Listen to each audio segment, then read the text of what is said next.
Good afternoon, everyone. We are here to commence our debate about the MUTINY 1872, commencing our leaders. Thank you. Good day, everyone. I am Sherry Caparoso. We are presenting the first historical account, the Filipino version. So, what really happened in CAVITE Mutiny? CAVITE Mutiny happened in the night of January 20, 1872. It was a short-lived uprising of military personnel. Around 200 locally recruited colonial troops and laborers rose up in the belief that it would elevate to a national and social uprising. The mutiny was, however, unsuccessful, and a lot of soldiers was executed. It was a major factor of the awakening of nationalism of the Filipinos. In Filipino version, we followed Dr. Trinidad Pardo de Tavera, who was a Filipino historian.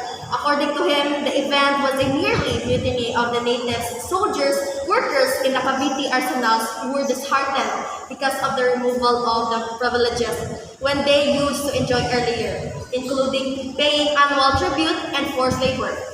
However, the mutiny was used at a powerful level. They took advantage of the mutiny and reported it as a broad conspiracy organized throughout the archipelago with the object of abolishing Spanish sovereignty. Edmond Clochot, a French historian, complemented the Tavera's version, and both appears to be a realistic appraisal of the event.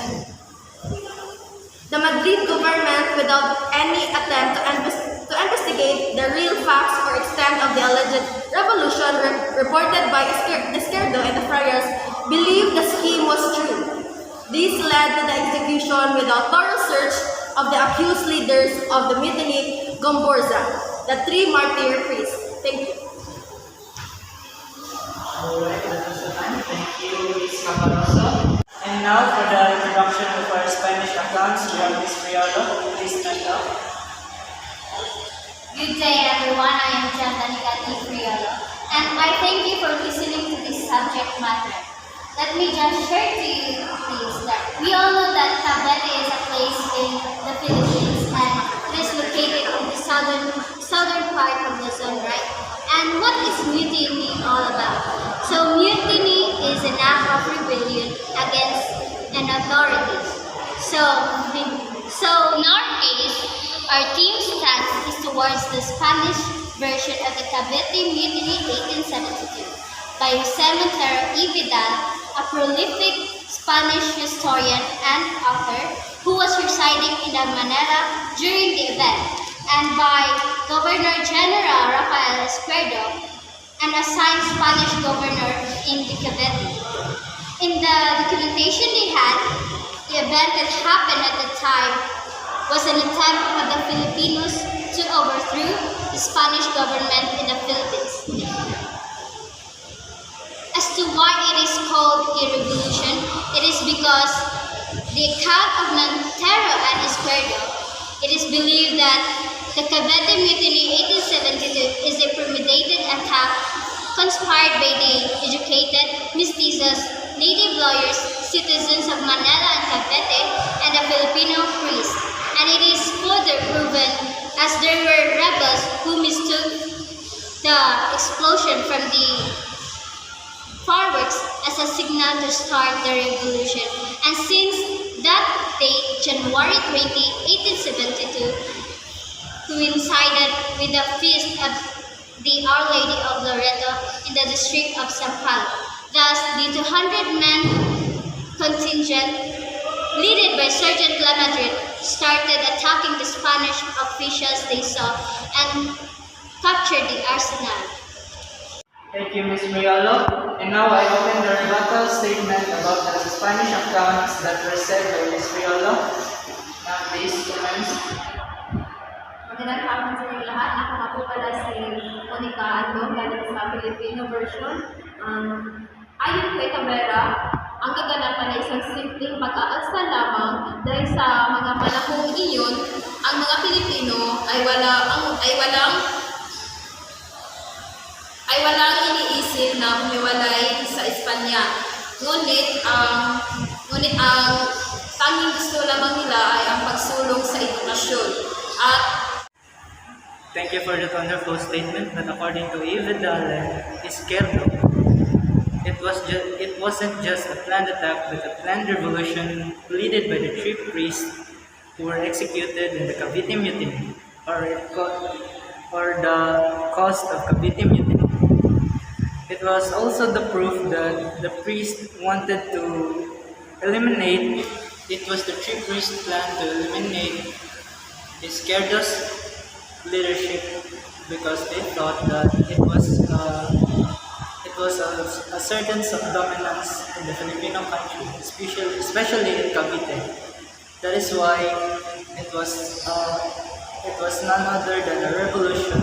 Today, my name is Shannon Boy and I am in Filipino version.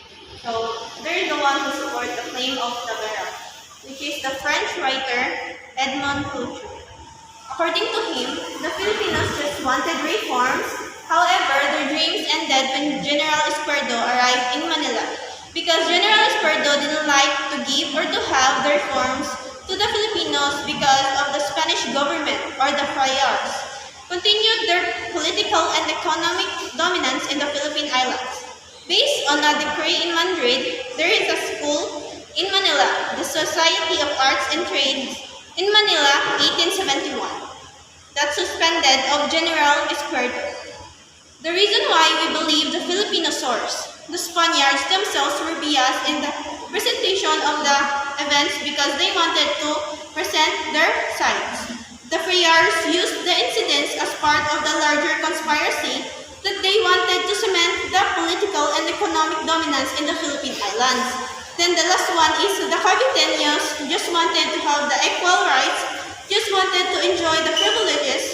They wanted General Espardo would allow the establishment of the school in Manila, but General Espardo didn't like. I'm Meryl Ashton Valiente and I sided with the Spanish perspective.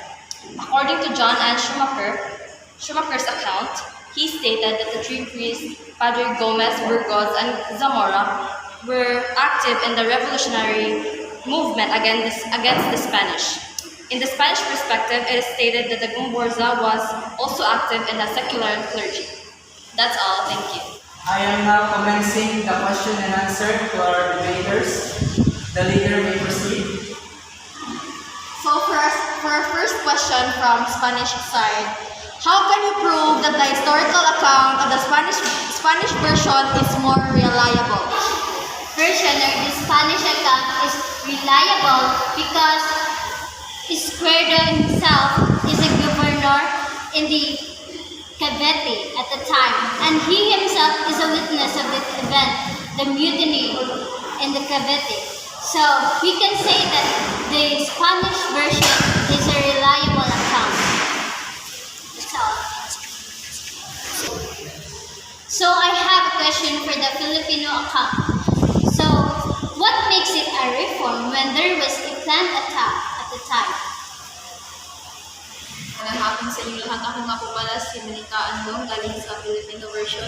At ayon kay Tavera, ang kaganapan ay isang simpleng pag-aalsa lamang dahil sa mga panahong iyon, ang mga Pilipino ay walang intensyon na humiwalay sa Espanya. Ang tanging materialis sa pagsulong ay edukasyon lamang sa bansa. One and only aim of the Caviteños of Filipino perspective was to protest about the removal of privilege. So for our second question for the Spanish claim, what makes the Spanish version better compared to the Filipino version?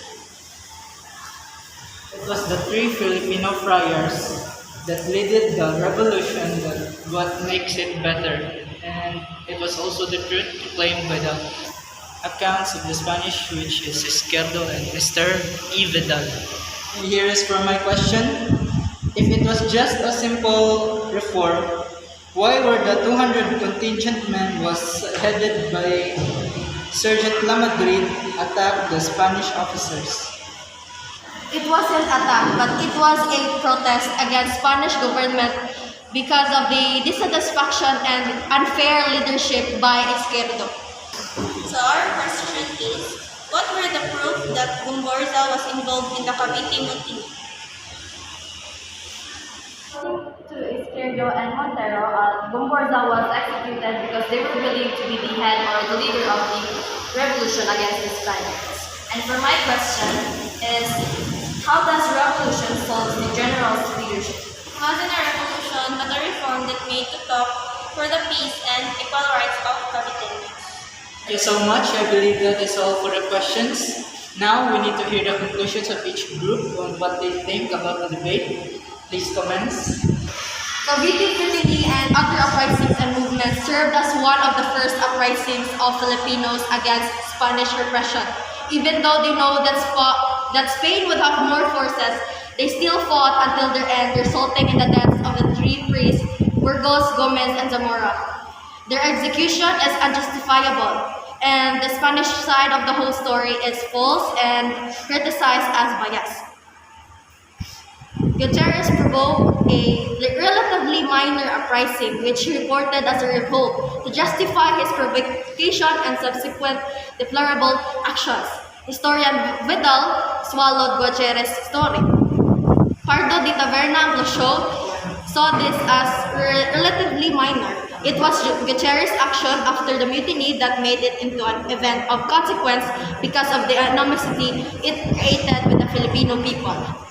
Spanish victory execution of Gomborza forced exile of many Filipino liberals to Hong Kong, Japan, and the Marianas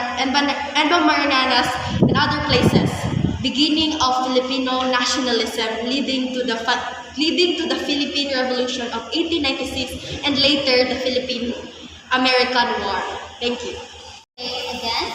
So all in all, our team's stance is still on the Spanish account of General Esquerdo as the event that happened during the CAVITE Mutiny 1872 became the groundwork of the Filipinos or the Katipuneros to revolt against the Spanish government.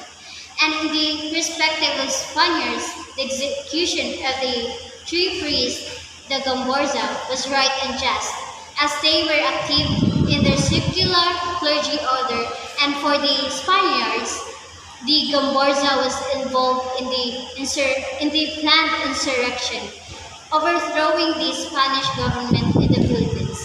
That's how. Thank you.